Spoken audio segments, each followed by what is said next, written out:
A very warm and beautiful good morning to my dear students of 4th class. I am Vanisha, your teacher of English from Kalpana Chawla Vidyapeeth. How are you all? Hope you all are safe and healthy at your places. Today we will start chapter number 13 of English Reader, that is the Mark of Wisdom. What is the meaning of Mark of Wisdom?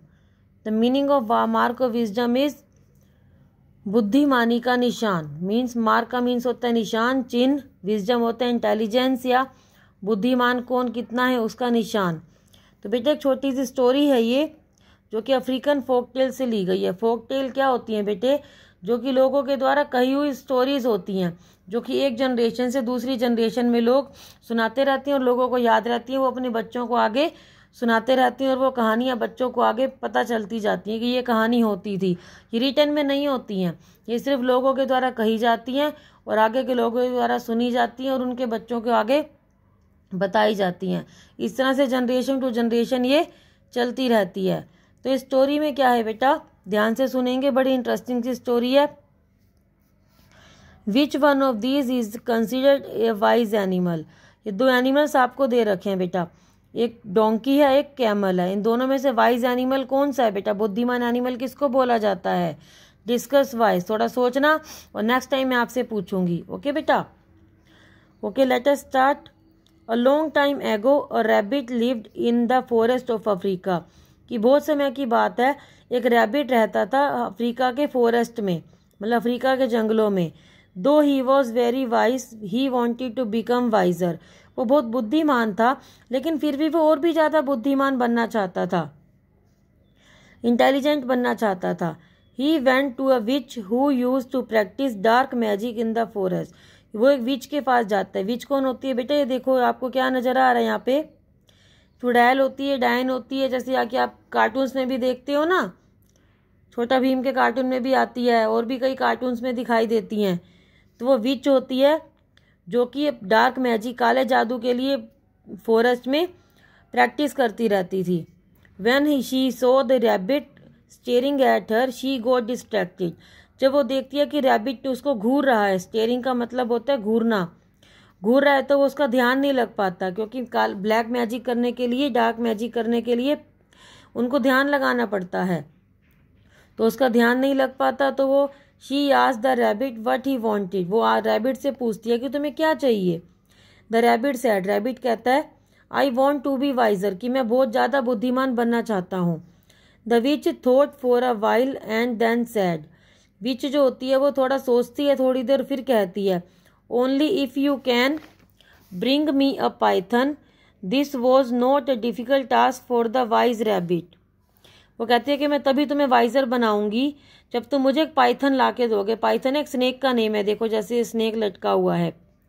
वो कहती है कि तुम जैसे बुद्धिमान rabbit के लिए, wise rabbit के लिए कोई मुश्किल काम थोड़ी है ये. He broke a long branch from a tree and went straight to a python soul. अब रैबिट क्या करता है, वो एक बड़ी सी ब्रांच तोड़ता है ट्री में से, एक बड़ी सी लकड़ी तोड़ता है ट्री में से ब्रांच, और वो सीधा वहाँ पे जाता है पाइथन के होल के आगे, जहाँ उसका बिल होता है. सांप बिल में रहते हैं ना बेटे, तो उसके बिल के आगे जाता है, उसको चैलेंज करता है बाहर निकालने के लिए. Oh python, the rabbit called out, you call yourself long. कि तुम, रैबिट उसको बुलाता है बाहर और क्या कहता है कि तुम अपने आप को बड़ा लॉन्ग कहते हो, बड़ा लंबा कहते हो. See the branch I have been here is longer than you. अब वो ब्रांच, वो ये ऐसे बताता है कि मैं ब्रांच बोल रही हूँ और मैं देखो तुमसे भी ज़्यादा लंबी हूँ. अब रैबिट क्या उसको बताता है कि मैं ब्रांच बोल रही हूँ. ब्रांच तो बोलती नहीं है लकड़ी, लेकिन वो उसको ऐसे चैलेंज करता है, पागल बनाता है, उसको ट्रिक खेलता है उसके साथ कि तुम अपने आप को लंबा कहते हो, लेकिन ये देखो मैं ब्रांच बोल रही हूँ और मैं तुमसे भी ज़्यादा लंबी हूँ.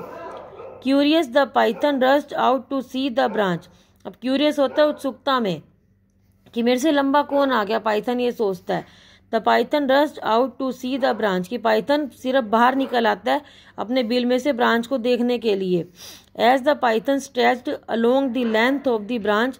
जैसे ही पाइथन उस ब्रांच के चारों ओर लिपटना शुरू कर देता है, देखो जैसे लिपटा हुआ है ना ब्रांच के चारों ओर. The rabbit quickly tied its head and tail together. Rabbit क्या करता है, जल्दी से उसका हेड और टेल को बांध देता है आपस में. And hurried back to the witch, और जल्दी से उस ब्रांच को ऐसे कैसे विच के पास लेके जाता है। The witch was amazed at the rabbit's wisdom, witch जो होती है हैरान हो जाती है, अमेज्ड का मतलब होता है हैरान हो जाना, हैरान हो जाती है रैबिट की बुद्धिमानी देख के। वो क्या कहती है, गुड वर्क, कि तुमने बहुत अच्छा काम किया है।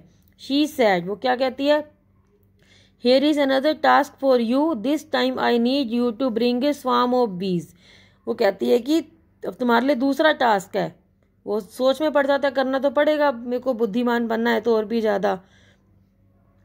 तो वो कहती है तुम्हारे लिए दूसरा टास्क है, इस टाइम तुम्हारे को मेरे लिए एक स्वामो बीज लानी है, मतलब जो मधुमक्खियों का छत्ता होता है, पूरा झुंड होता है, वो लेके आना है। अब आपको पता है ना मधुमक्खियाँ कितनी जोर से काटती हैं। अब रैबिट क्या करता है, the rabbit quickly rush to a nearby field to pick up a pumpkin. अब रैबिट क्या करता है कि पास के खेत में जाता है, वहाँ से पम्पकिन लेके आता है। He hollowed out the pumpkin and filled it with honey, और पम्पकिन में ऊपर से छोटा सा छेद करता है और उसमें बहुत सारा हनी फिल कर लेता है। Next he hung it near A bee hive, तो उसको क्या करता है, उसके बाद वो जो पम्पकिन होता है उसको मधुमक्खियों के छत्ते के पास लटका देता है। The smell of honey attracted the bees who together entered the pumpkin, honey की जो स्मेल से बीज अट्रैक्ट हो जाती हैं और सारी की सारी बीज जो होती हैं पम्पकिन के अंदर चली जाती हैं। When all the bees were stuck in the honey, जब सारी की सारी बीज हनी में चिपक जाती है अंदर जाके, the rabbit quickly close its mouth, कि रैबिट क्या करता है उसका माउथ बंद कर देता है, ऊपर से उसने होल किया होता है ना पम्पकिन में, उसको बंद कर देता है जब सारी मधुमक्खियाँ अंदर चली जाती हैं। He then carried it to the witch, वो उसको फिर विच के पास लेके जाता है। The witch was pleased with the rabbit swiftness, witch जो होती है रैबिट की हैरान हो जाती है बड़ी ज़्यादा उससे, किस चीज़ से, रैबिट की स्विफ्टनेस की, कितनी जल्दी से उसने ये काम करके दिखाया और बुद्धिमानी से। She then fulfilled her promise, वो फिर वो अपना प्रॉमिस पूरा करती है। वो क्या करती है, ध्यान से सुनोगे। She rubbed a magic ointment between his years and A small white spot appeared on the rabbits forehead. ये रैबिट के ईयर्स नजर आ रहे हैं बेटे आपको दोनों, ये इन रैबिट के ईयर्स के बीच में यहाँ पे वो एक ऑइंटमेंट, एक क्रीम सी लगाती है, जैसे अब चोट लग जाती है हम क्रीम लगाते हैं ना, कोई भी जो एंटीसेप्टिक क्रीम होती है वो लगाते हैं, तो ऐसे ही वो कोई भी एक ऑइंटमेंट था उसके पास, जादुई ऑइंटमेंट था ना उसके पास, तो उसके ईयर्स के बीच में यहाँ पे लगा देती है। उससे क्या होता है कि रैबिट के एक वाइट कलर का स्पॉट निकल आता है, यहाँ पे रैबिट के फोरहेड पे यहाँ पे वाइट कलर का स्पॉट आ जाता है, निशान आ जाता है। सिंस देन, तब से ही, all the rabbits in Africa carry the white spot as a mark of wisdom, तभी से क्या था, अफ्रीका में जितने भी रैबिट्स होते हैं उनके यहाँ पे मार्क ऑफ विजडम लगा होता है, मतलब एक वाइट कलर का स्पॉट लगा होता है जिससे कि वो ज़्यादा ही बुद्धिमान माने जाते हैं। ओके बेटा, इंटरेस्टिंग लगी आपको स्टोरी, आई नो। ओके बेटा, होप यू अंडरस्टूड। तो स्टोरी बेटा अफ्रीकन फोक टेल से ली गई थी, लोगों के द्वारा जो कई स्टोरीज होती हैं वहीं से स्टोरी अडॉप्ट की गई है। तो आप लोगों को क्या करना है बेटे, इसके डिफिकल्ट वर्ड्स 10 लिखने और उनके सेंटेंसेस बनाओगे। Thank you, have a nice day, bye bye.